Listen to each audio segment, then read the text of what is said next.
വിനോദസഞ്ചാരികളുടെ ഇഷ്ടകേന്ദ്രമായ ഇരവികുളം ദേശീയോദ്യാനം വീണ്ടും തുറന്നു.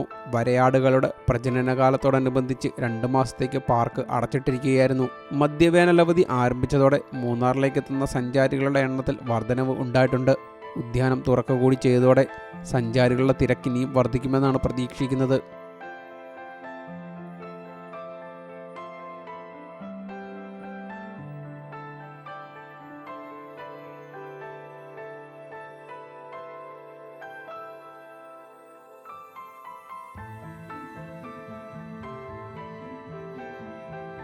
വരയാടുകളുടെ പ്രജനനകാലവുമായി ബന്ധപ്പെട്ട് 2 മാസങ്ങൾക്ക് മുൻപ് അടച്ച ദേവികുളം ദേശീയോദ്യാനമാണ് വീണ്ടും സന്ദർശകർക്കായി തുറന്നുകൊടുത്തത്.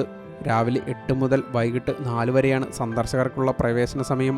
ജനുവരി 31 മുതലായിരുന്നു ഉദ്യാനം അടച്ചത്. പുതുതായി പിറക്കുന്ന കുഞ്ഞുങ്ങളുടെ സുരക്ഷ ഉറപ്പുവരുത്തുന്നതിനോടൊപ്പം വരയാടുകളുടെ പ്രജനനം സുഗമമായി നടക്കുന്നതിനുമായിട്ടാണ് എല്ലാ വർഷവും ഈ കാലയളവിൽ പാർക്ക് അടച്ചിടുന്നത്. ഉദ്യാനം തുറന്നതോടെ വരും ദിവസങ്ങളിൽ പുതിയതായി പിറന്ന വരയാട്ടിൻകുട്ടികളുടെ കണക്കെടുപ്പും നടത്തും.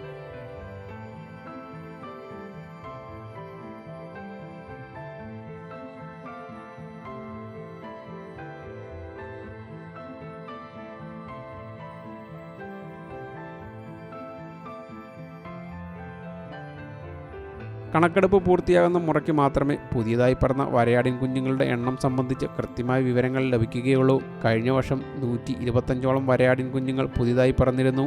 അടച്ചിടലിന് ശേഷം ഉദ്യാനം തുറന്നതോടെ മൂന്നാറിലേക്ക് എത്തുന്ന സന്ദർശകരുടെ എണ്ണത്തിൽ വർധനവുണ്ടാകുമെന്നാണ് പ്രതീക്ഷ.